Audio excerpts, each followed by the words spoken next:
Welcome to the Dave Mierswa Show, the cutting-edge talk show about legal, political, and current issues. Practicing in both Wisconsin and Illinois, David Mierswa is a leading trial attorney bringing nearly 2 decades of business law, family law, personal injury, and estate planning experience to you. The Dave Mierswa Show, about the people, for the people, and bringing justice to the people. The Dave Mierswa Show, its guests, agents, and WRLR are not rendering any legal advice. All listeners are encouraged to seek legal advice from properly licensed and qualified professionals. All right, welcome back to the Dave Mierswa Show. I'm Dave Mierswa. I hope everyone is having a great Sunday out there. I am going over the 2016 Iowa Caucus results, which are pretty awesome. And for those of you listeners just tuning in, I got to play this audio clip one more time. It's an oldie, but a goodie. Let me play this one more time. This will kind of break all the seriousness that's going on out there today. And Texas, and New York, and we're going to South Dakota, and Oregon, and Washington, and Michigan, and then we're going to Washington, D.C. to take back the White House. Yeah!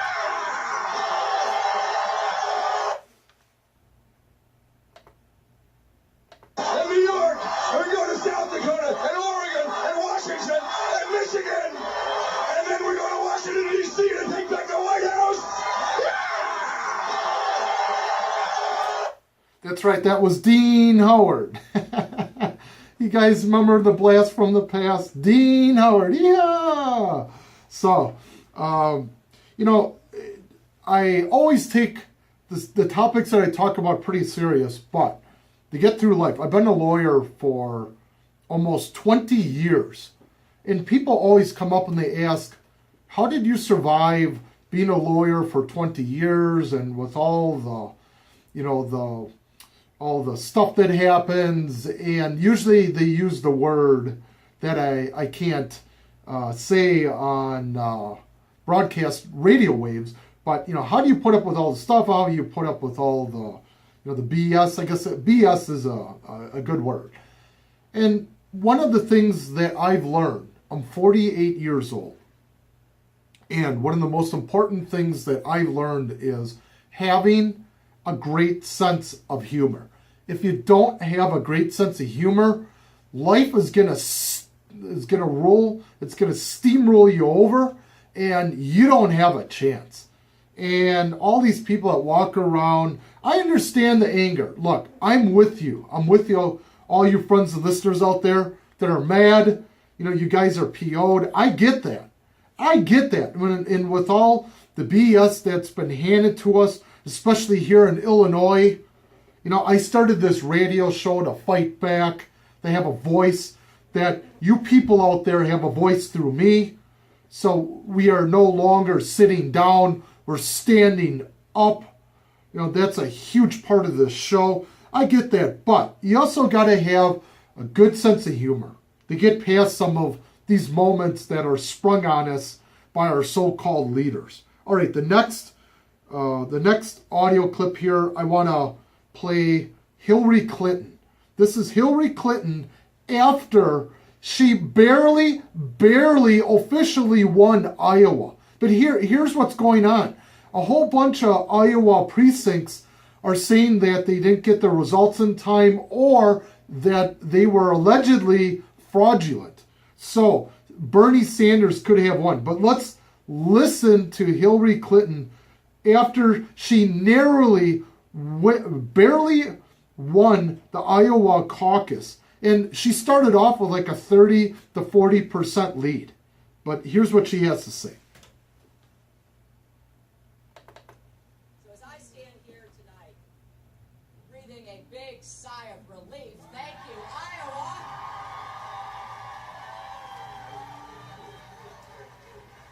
I want you to know I will keep doing what I have done my entire life.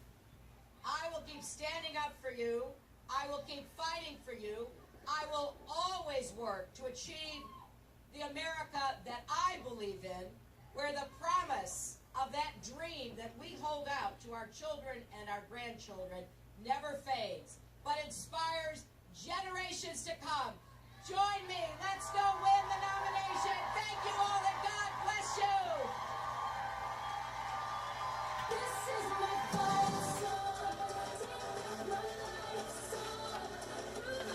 so Hillary was almost like bowing over and fainting that she acted like she won by a landslide. It was a statistical tie of what's happened. And the controversy of what happened was some of the fraudulent voting, the alleged fraudulent voting that happened in some of the precincts. So Bernie Sanders could have possibly won that.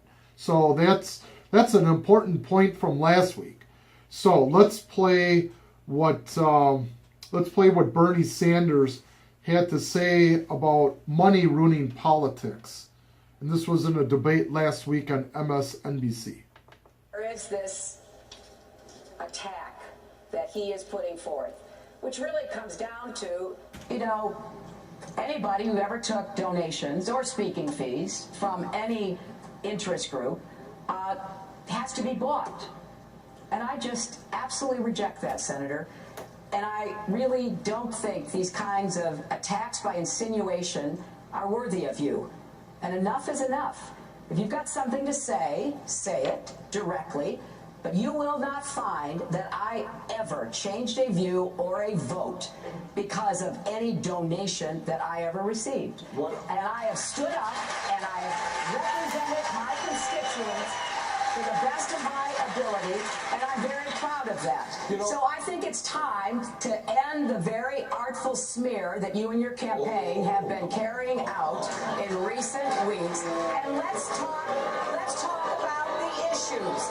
Let's talk about the issues that divide us. Okay, let's talk we about both issues. agree with campaign finance reform. Let's talk about issues. I worked hard for McCain-Feingold. I want to reverse Citizens United. Let's talk about issues. Let's talk about issues. Let's talk about issues. All right, let's talk about why in the 1990s Wall Street got deregulated. Did it have anything to do with the fact that Wall Street spent billions of dollars on lobbying and campaign contributions? Well, some people might think, yeah, that had some influence.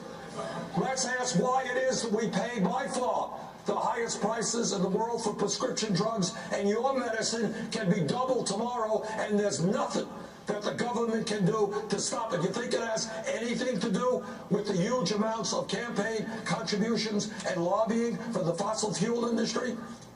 Let's talk about climate change.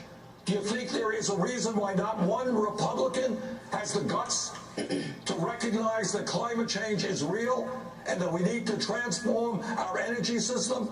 Do you think it has anything to do with the Koch brothers and ExxonMobil pouring huge amounts of money into the political system? That is what goes on in America.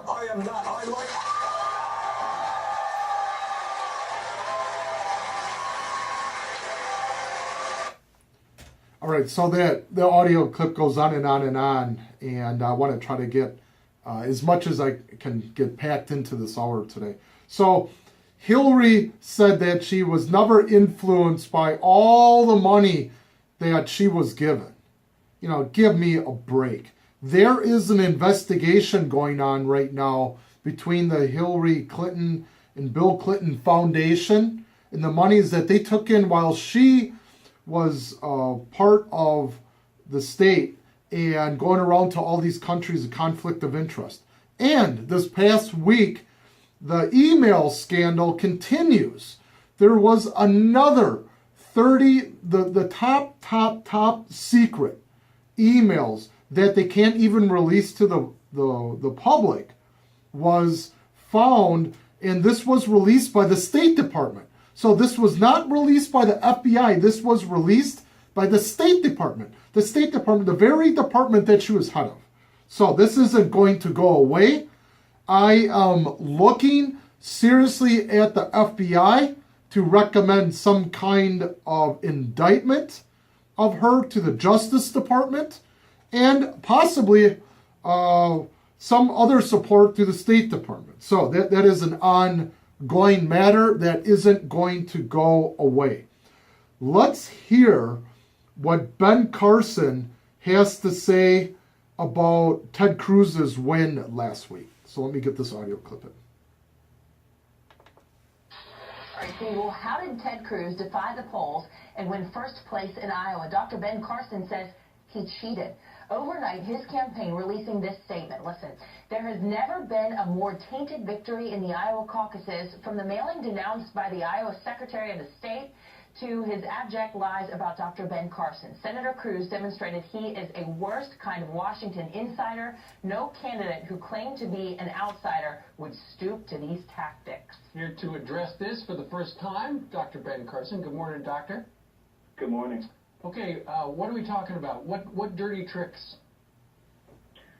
Well, at many of the precincts, information was disseminated that I was suspending my campaign, that I had dropped out, and anybody who was planning to vote for me was wasting their vote, and therefore they should reconsider. Now, when you say that information was disseminated, are you saying that the various speakers who spoke on candidates' behalf, the Ted Cruz surrogate said, hey, you know what, Dr. Carson has dropped out, come vote for Cruz? Is that what you're saying? Yeah, some of those speakers said that, but we also have tweets and written correspondence to the same. Wow. Okay, and Dr. Carson, we're going to bring in our Brian Kilmeade. He's live on the ground there in Des Moines. Okay, so that was low energy Ben Carson. That was Ben Carson. He's putting me to sleep. The guy is an intellectual, but he's got no energy like Jeb Bush. So I got minutes left in my show here today, so I gotta play this next audio clip. This next audio clip is between Jeb Bush and Trump talking about eminent domain at the debate last night. This is awesome. You're gonna laugh at this, so let me cue this up.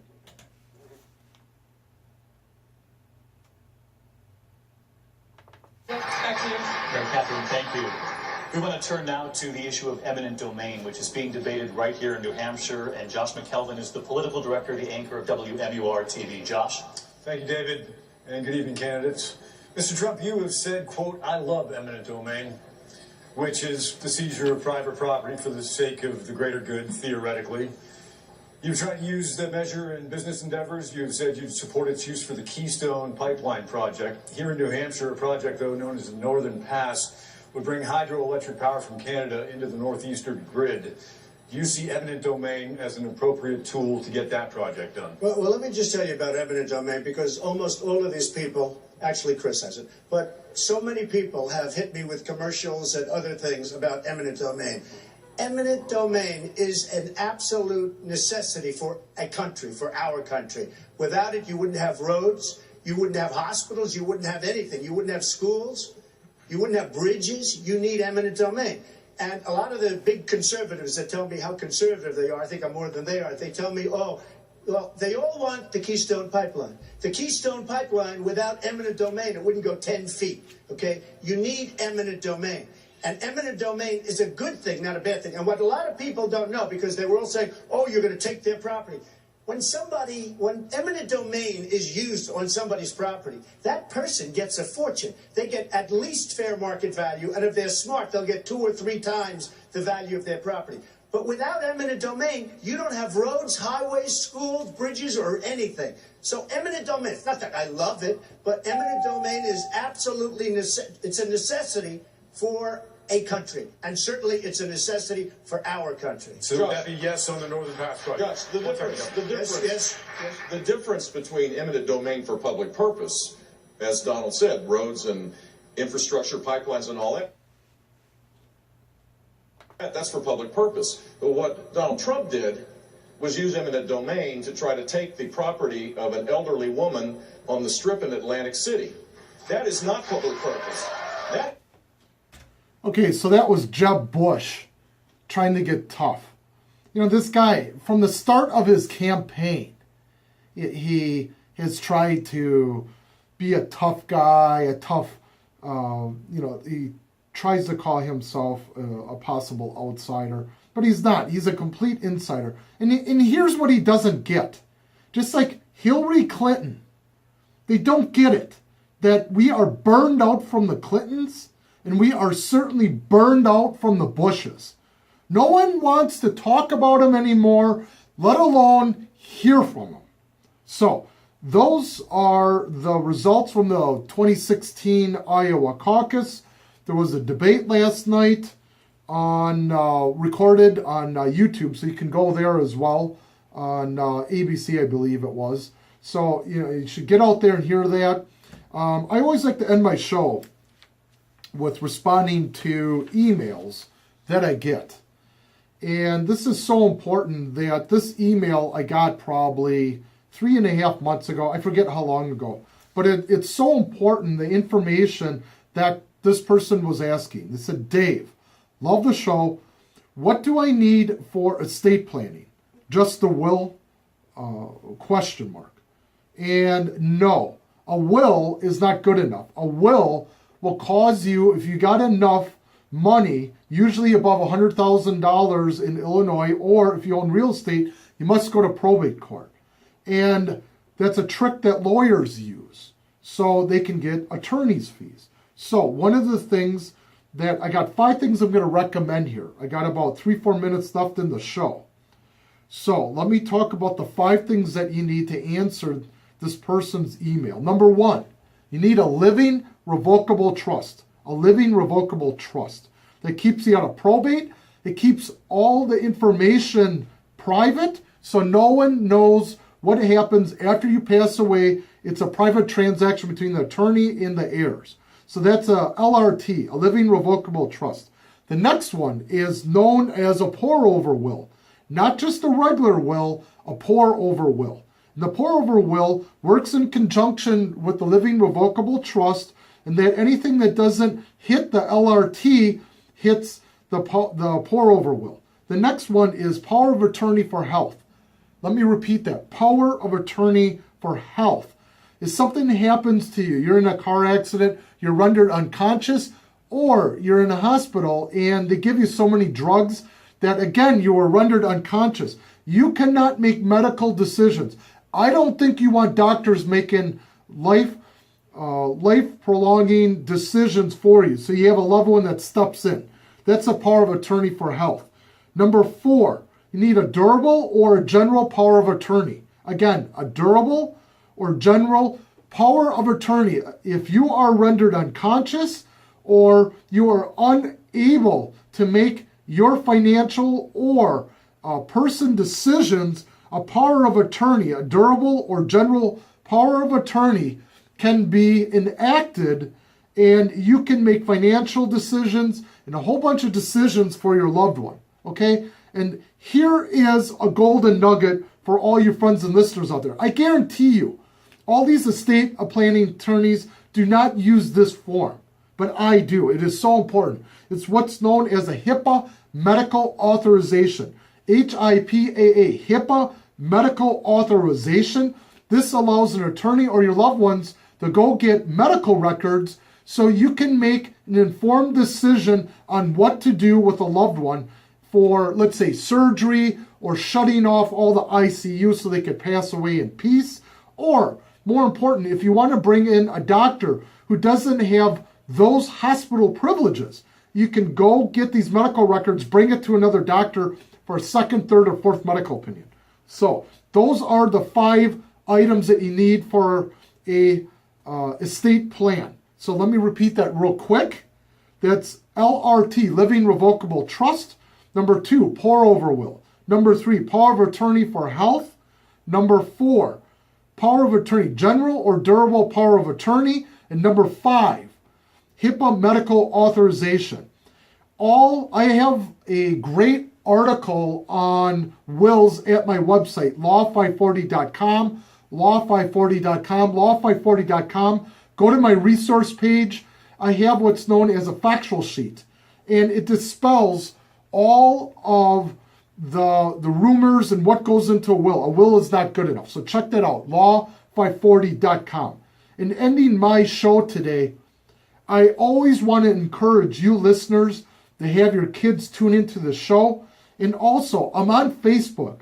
So if you like the show, find me on Facebook. I'll become friends with you. And also, promote this show. You can listen to this show on law540.com. All my previous shows are podcasted there. Number 2, all my shows get uploaded to YouTube. Okay, so within days after the show, you can actually look at me on YouTube and all of the great information, education this show brings. So, I got to end the show today. I wanted to thank everyone from WRLR and all the volunteers here at the radio show. It makes me possible to bring you my show. So all you friends and listeners out there, you take care of yourself and your family and your friends. And tune in next Sunday, 12 noon. I'll bring you the New Hampshire 2016 results.